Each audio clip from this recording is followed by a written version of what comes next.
Hello, my name is Susie, and today I'm going to read to you a short story by O. Henry called $1,000.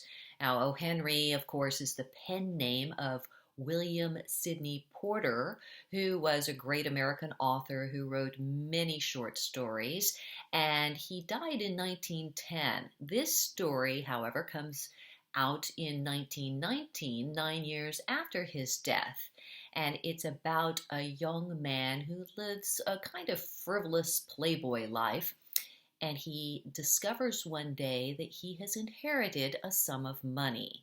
So let's find out what happens in $1,000 by O. Henry.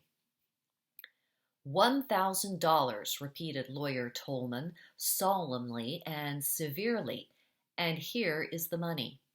Young Gillian gave a decidedly amused laugh as he fingered the thin package of new $50 notes. It's such a confoundedly awkward amount, he explained genially to the lawyer. If it had been 10,000, a fellow might wind up with a lot of fireworks and do himself credit. Even $50 would have been less trouble. You heard the reading of your uncle's will, continued Lawyer Tolman, professionally dry in his tones. I do not know if you paid much attention to its details, but I must remind you of one. You are required to render to us an account of the manner of expenditure of this $1,000 as soon as you have disposed of it. The will stipulates that, and I trust that you will so far comply with the late Mr. Gillian's wishes. You may depend upon it, said the young man politely. In spite of the extra expense it will entail, I may have to engage a secretary. I was never good at accounts. Gillian went to his club. There he hunted out one whom he called Old Bryson. Old Bryson was calm and 40 and sequestered. He was in a corner reading a book, and when he saw Gillian approaching, he sighed and laid down his book and took off his glasses. Old Bryson, wake up, said Gillian. I have a funny story to tell you. I wish you would tell it to someone in the billiard room, said Old Bryson. You know how I hate your stories. This is a better one than usual, said Gillian, rolling a cigarette, and I'm glad to tell it to you. It's too sad and funny to go with the rattling of billiard balls. I've just come from my late uncle's firm of legal corsairs. He leaves me an even $1,000. Now, what can a man possibly do with $1,000? I thought, said Old Bryson, showing as much interest as a bee shows in a vinegar cruet, that the late Septimus Gillen was worth something like $500,000. He was, assented Gillian joyously, and that's where the joke comes in. He's left his whole cargo of doubloons to a microbe. That is, part of it goes to the man who invents a new bacillus, and the rest goes to establish a hospital for doing away with it again. There are one or two trifling bequests on the side.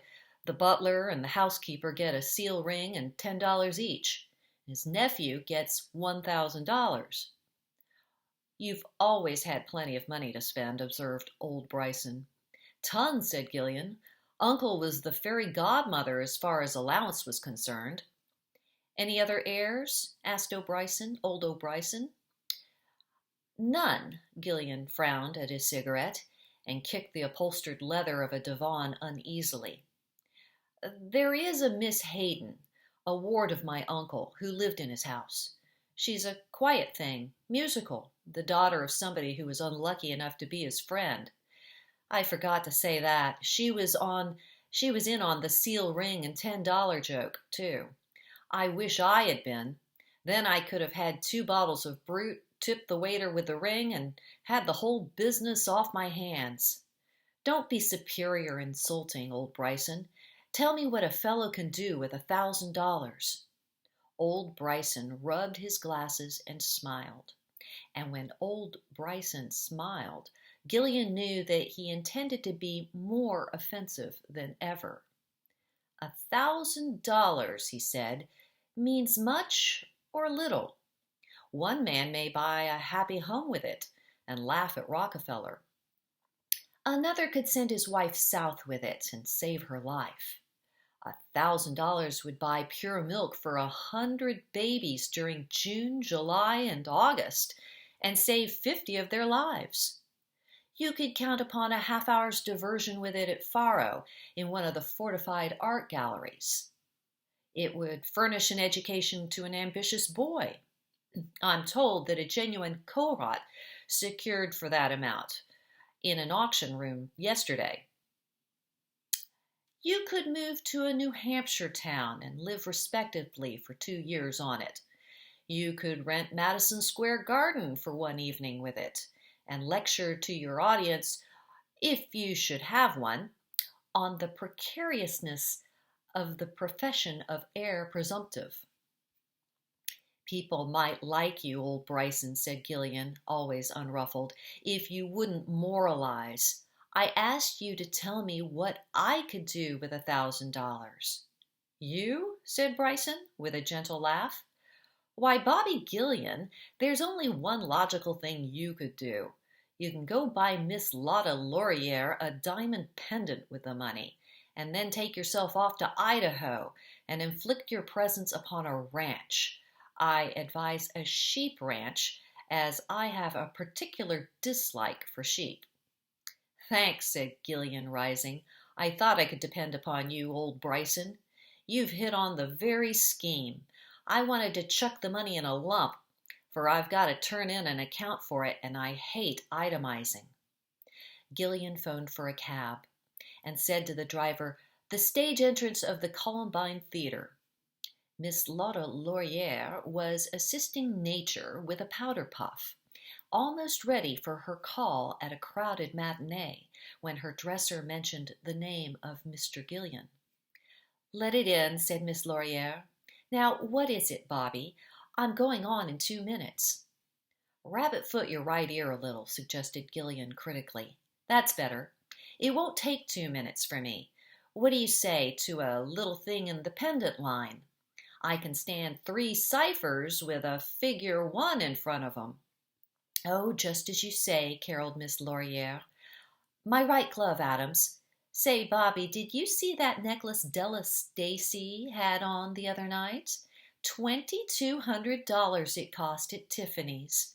But, of course, pull my sash a little to the left, Adams. Miss Laurier for the opening chorus, cried the call boy without. Gillian strolled out to where his cab was waiting. What would you do with $1,000 if you had it? He asked the driver. Open a saloon, said the cabbie promptly and huskily. I know a place I could take money in with both hands. It's a 4-story brick on a corner. I've got it figured out. 2nd story, chop suey. 3rd floor, manicures and foreign missions. 4th floor, pool room. If you was thinking of putting up the cap... Oh, no, said Gillian. I merely asked from curiosity. I take you by the hour. Drive till I tell you to stop. 8 blocks down Broadway, Gillian poked up the trap with his cane and got out. A blind man sat on a stool on the sidewalk, selling pencils. Gillian went out and stood before him. Excuse me, he said, but would you mind telling me what you would do if you had $1,000? You got out of that cab that just drove up, didn't you? Asked the blind man. I did, said Gillian. I guess you are all right, said the pencil dealer, to ride in a cab by daylight. Take a look at that if you like. He drew a small book from his coat pocket and held it out. Gillian opened it and saw that it was a bank deposit book. It showed a balance of $1,785 to the blind man's credit. Gillian returned the book and got into the cab. I forgot something, he said. You may drive to the law offices of Tolman and Sharp at Broadway. Lawyer Tolman looked at him hostilely and inquiringly through his gold-rimmed glasses. "I beg your pardon," said Gillian cheerfully, "but may I ask you a question? It is not an impertinent one, I hope. Was Miss Hayden left anything by my uncle's will, besides the ring and the $10? "Nothing," said Mr. Tolman. "I thank you very much, sir," said Gillian, and on he went to his cab. He gave the driver the address of his late uncle's home. Miss Hayden was writing letters in the library.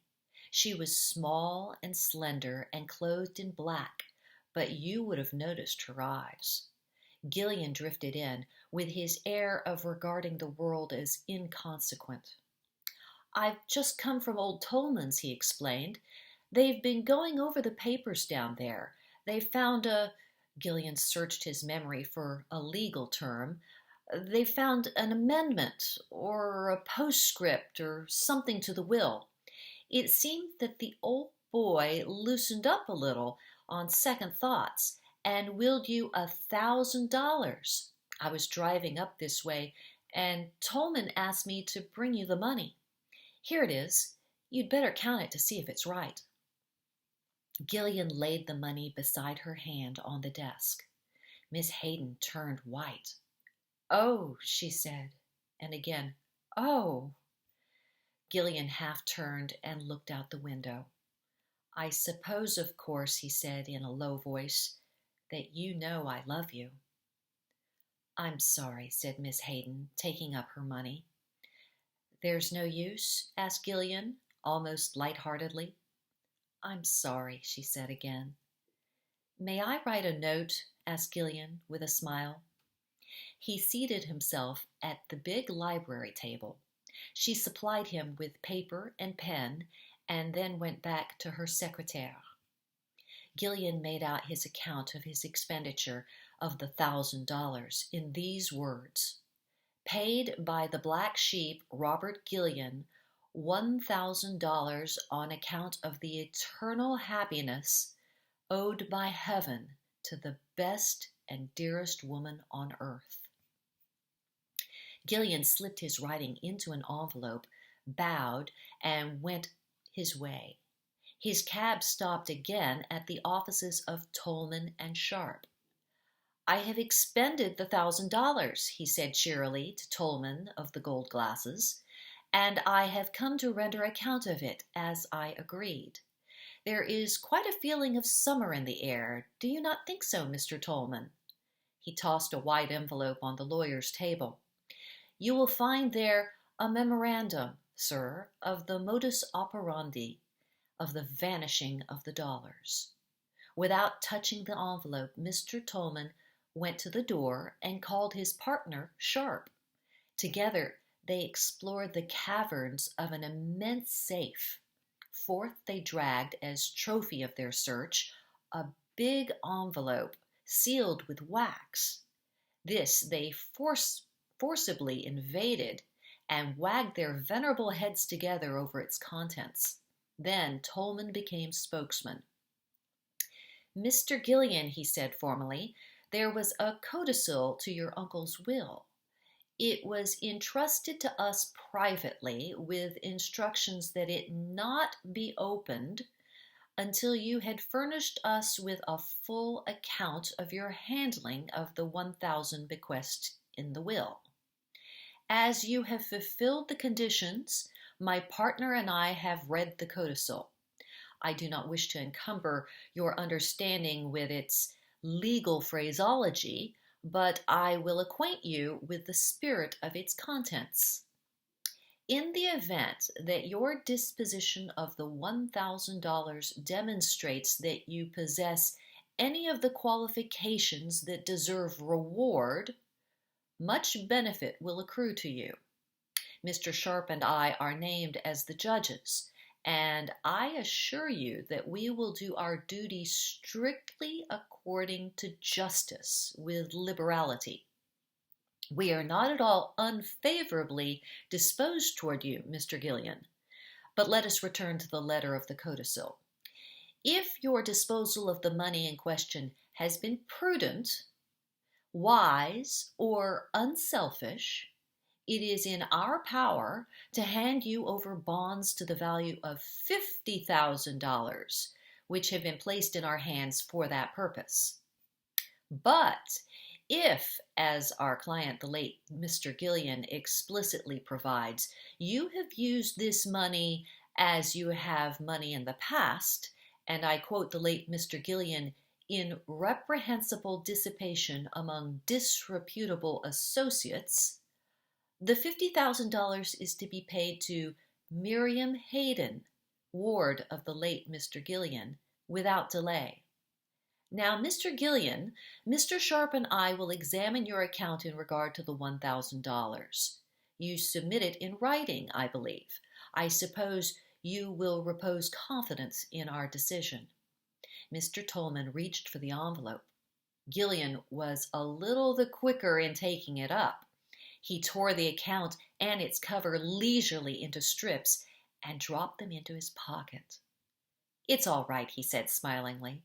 "There isn't a bit of need to bother you with this. I don't suppose you'd understand these itemized bets anyway. I lost the $1,000 on the races. Good day to you, gentlemen." Tolman and Sharp shook their heads mournfully at each other when Gillian left, for they heard him whistling gaily in the hallway as he waited for the elevator. The end. So it seems as though Gillian really loved Miss Hayden more than anything that money can buy, and ends up doing a very selfless thing for her benefit, knowing that she doesn't love him. So even if he gave her the money, and he doesn't let her know that he gave her the money, that she might love him in return. So what do you think of him now? Did he change in this story? I hope you liked it, and come back again sometime and I'll read more to you.